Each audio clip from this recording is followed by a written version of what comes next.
ternyata ada ilmu yang kadang-kadang bukan hanya dengan membaca kita memperolehnya.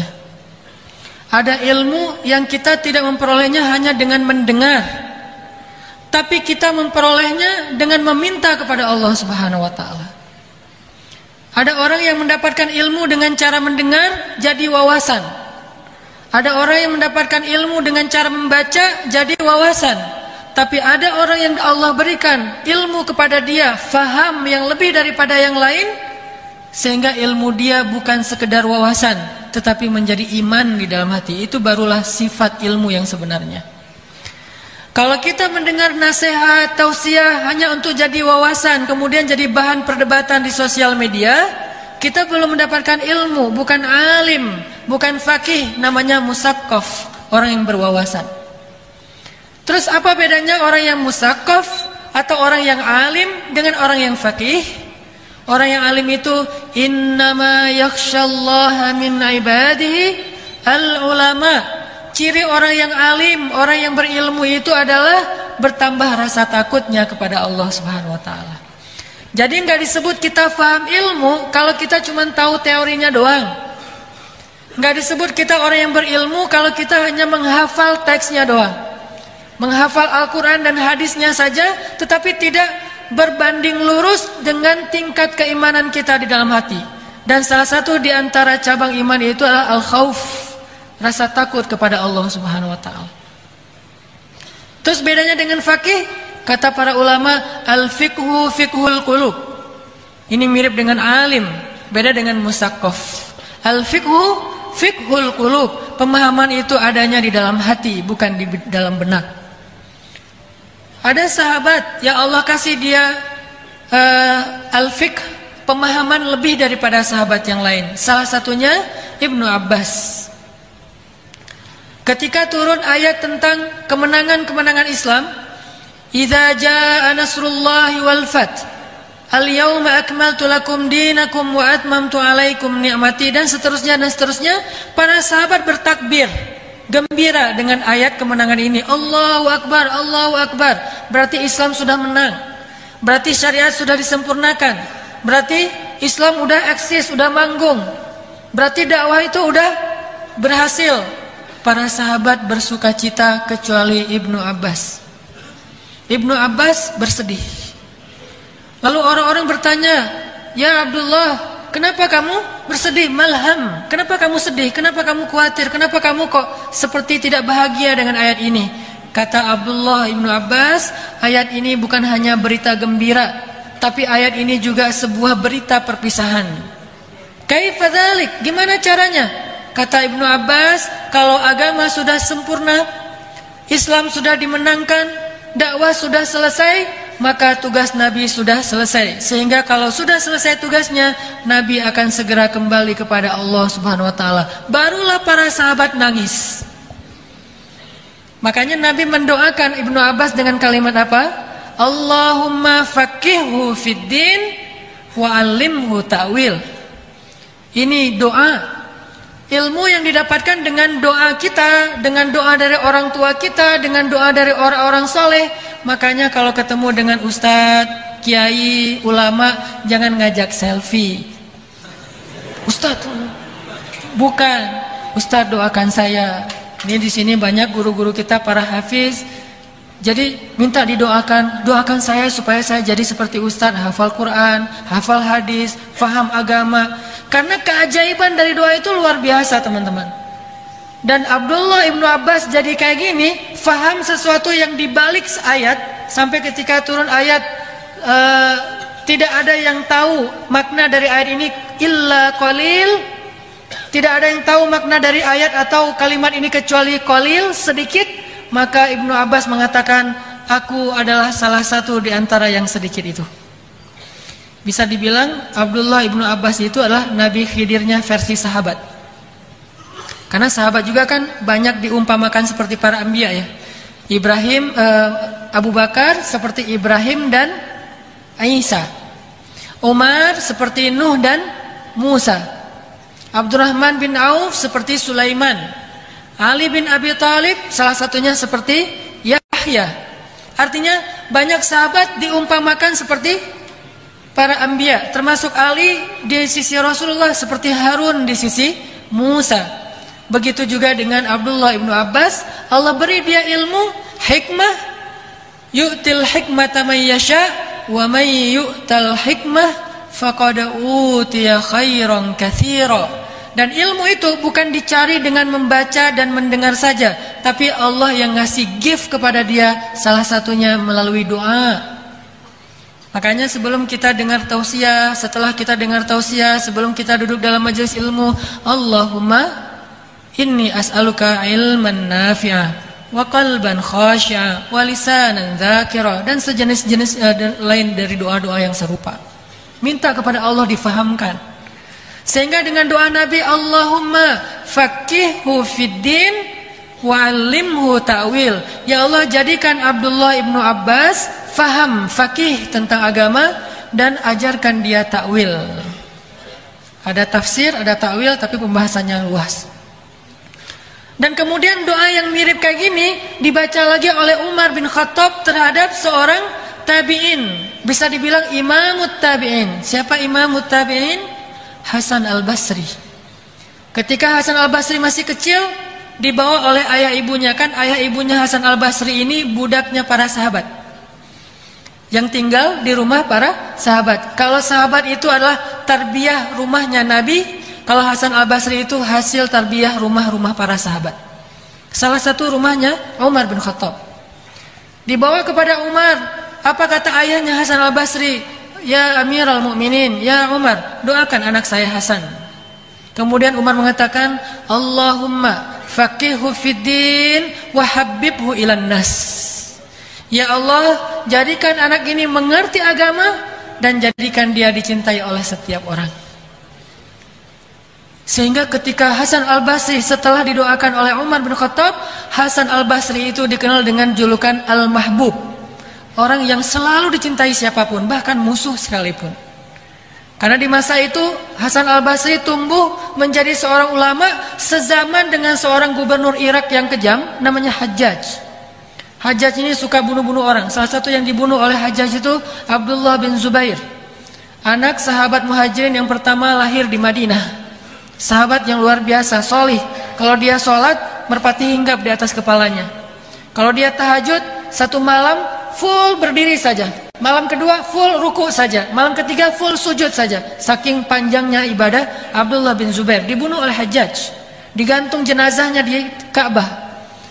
Hajjaj posting nih, dia posting baru selesai bikin sebuah istana. Dia posting, dia mention satu persatu ulama di masanya, Ibnul Musayyib, Hasan al-Basri, semuanya di mention. Pengen dapat like dari para ulama. Ulama-ulama nge-like aja basa-basi karena nggak mau rame, kecuali Hasan al-Basri. Hasan al-Basri malah bukan nge-like, udah unfollow, komennya kayak haters gitu. Apa komen Hasan al-Basri? Ini bukan istana, ini adalah rumah kamu di dalam api neraka. Wah, Hajjaj digituin, kepancing kan? Langsung sama Hajjaj di capture, baru di delete. Capture dulu biar disimpan ya, baru di delete, di block. Laporin, diperkarakan Hasan al-Basri dengan komen-komen provokatif. Mulailah Hasan al-Basri diperkarakan, laporin ke pengadilan di Irak. Akhirnya Hasan al-Basri terdakwa dan akan dihukum cambuk di Irak.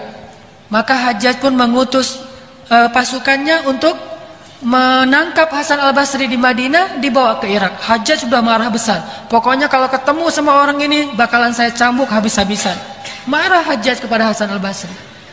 Dibawalah oleh pasukannya Hasan al-Basri ke Irak. Begitu Hasan al-Basri berada di pintu gerbang istananya Hajjaj yang tadi dia komen, Hasan al-Basri berdoa, Ya Allah, padamkanlah api di dalam hati Hajjaj seperti engkau memadamkan api bagi Ibrahim. Ya Allah, padamkanlah api di dalam hati Hajjaj seperti engkau memadamkan api bagi Ibrahim. Bismillah, masuklah Hasan al-Basri menemui Hajjaj. Tadi Hajjaj tuh udah siap mau nyambuk Hasan al-Basri, udah marah-marah, udah mukanya tuh udah merah. Begitu ngelihat Hasan al-Basri, langsung berubah raut Hajjaj. Yang tadinya udah melotot, tiba-tiba langsung sumringah. Hasan al-Basri Syekh, langsung disiapin segala macam makanan, minuman, daging, nasi kebuli. Silakan Syekh, ditungguin sama Hajjaj. Minum lagi. Benar-benar dia ngeladenin, dia berkhidmat kepada Hasan al-Basri dengan senyumnya yang luar biasa, dengan santunnya. Gak pernah seumur-umur Hajjaj bersikap kayak gitu, gak pernah. Hasan al-Basri tenang, makan, ngobrol-ngobrol. Setelah itu Hasan al-Basri pamitan, ya udah kalau begitu saya izin pulang ke Madinah. Oh boleh, mana foreder, fatwal segala macam. Siapin fatwal, siapin foreder, mobil yang paling bagus. Pokoknya berikan fasilitas terbaik butuh Hasan al-Basri. Dianterin sama Hajjaj sampai ke gerbang kota. Di tengah perjalanan orang-orang nanya kepada Hasan al-Basri, Syekh, tadi itu Hajjaj sudah mau mencambuk Syekh, dia lagi marah besar. Kami pikir kalau ketemu Syekh langsung akan dianiaya oleh Hajjaj. Dia nggak tanggung-tanggung kalau nyakiti orang. Tapi yang kami heran, kenapa ketika ketemu Syekh, Hajjaj berubah menjadi orang yang super ramah luar biasa, super duper ramah. Hasan al-Basri tersenyum, kemudian mengatakan, sebelum saya masuk ke istana Hajjaj, saya meminta kepada Rabb yang memiliki hatinya Hajjaj. Bukankah hati manusia itu di antara jemari Allah? Allah yang membolak-balikan. Ya Allah, padamkanlah api di dalam hati Hajjaj, kemarahan seperti engkau memadamkan api bagi Ibrahim. Tiba-tiba berubah menjadi dingin. Ini keajaiban doa, teman-teman. Makanya kalau mau datang ke calon mertua, nah ini nih, gini nih doanya. Karena kalau udah mulai ada tanda-tanda kan harus ngandelin doa banget. Doa itu ajaib. Begitu di gerbang rumahnya udah ta'awuz, mengusir setan dulu. Masuk la haula wala quwata illa billah, karena la haula wala quwata illa billah ini melahirkan banyak keajaiban. Udah gitu datang, assalamualaikum, waalaikumsalam, Pak, kenalin diri dulu. Ada apa Dek?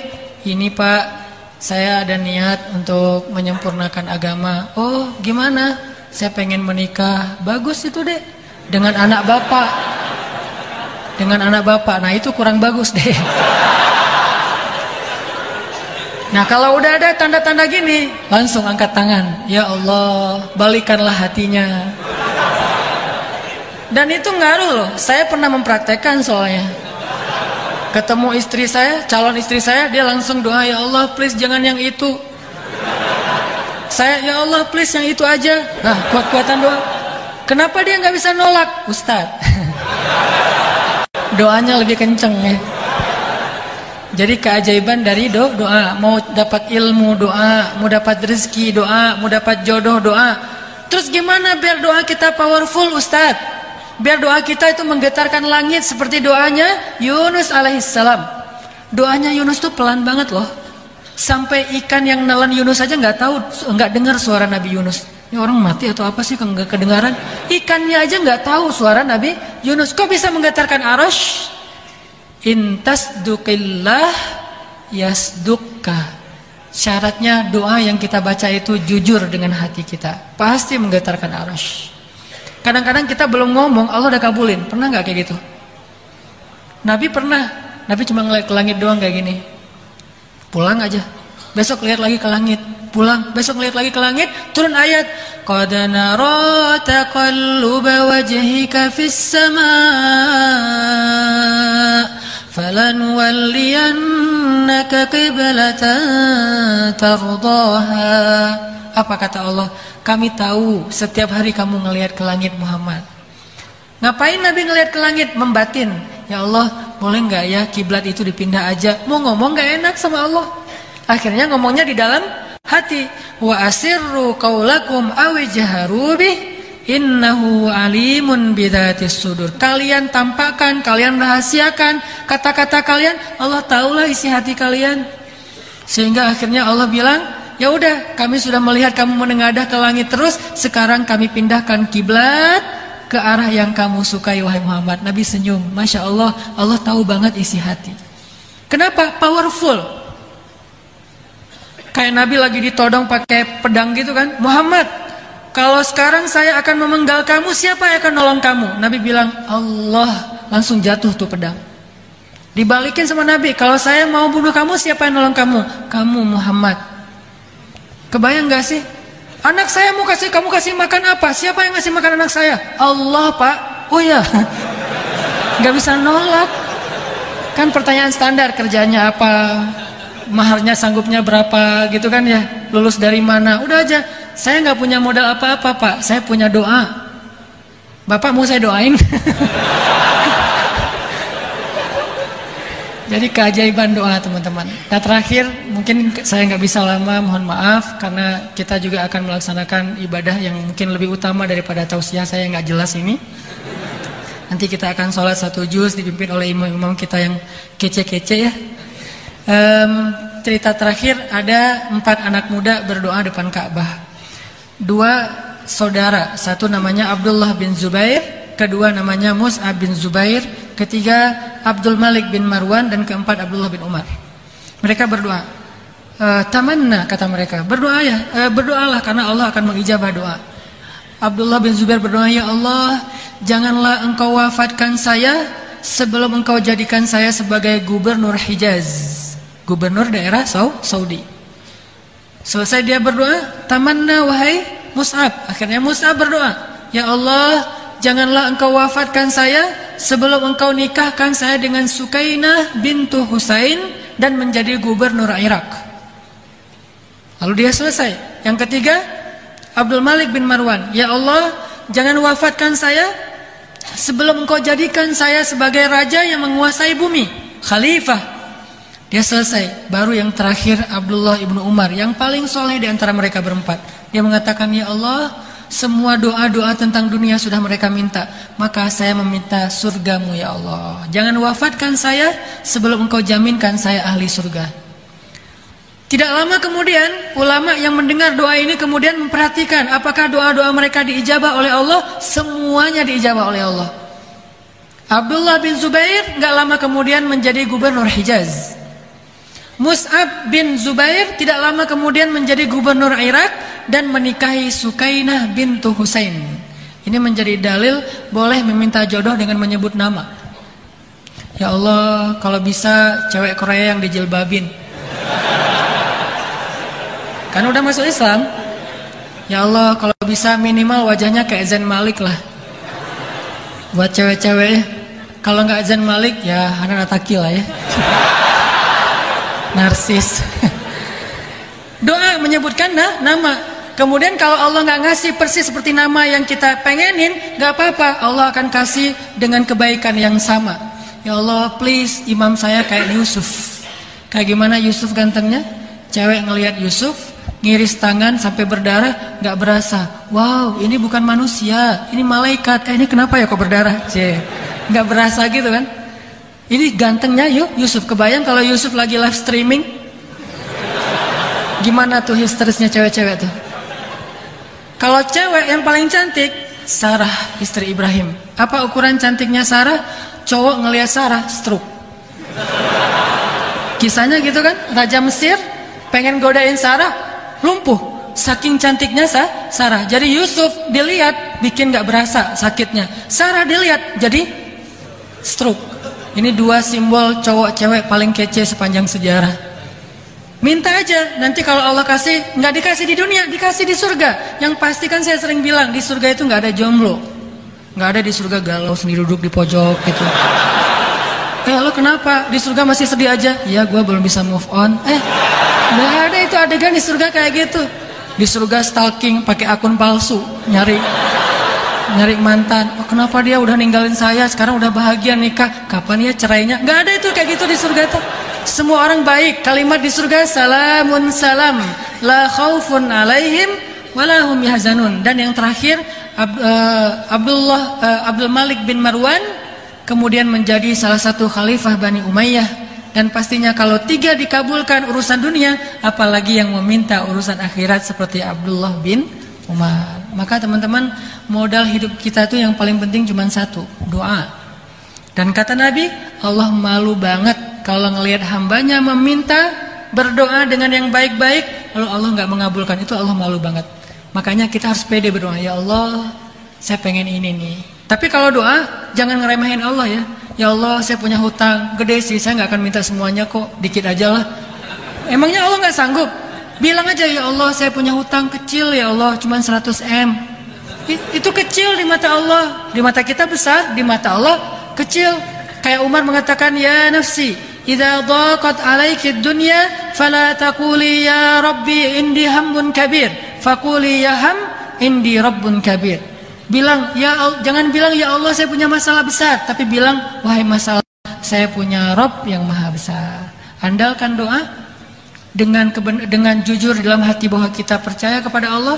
Ana inda dhanni 'abdi bi, aku tergantung prasangka hambaku kepadaku. Mudah-mudahan Allah kasih kita ilmu faham, Allah kasih kita akhlak yang baik seperti Rasulullah, Allah kasih kita kehidupan yang berkah, dan pastinya insyaallah Allah kasih kita pasangan yang menjadi penyejuk hati kita insyaallah.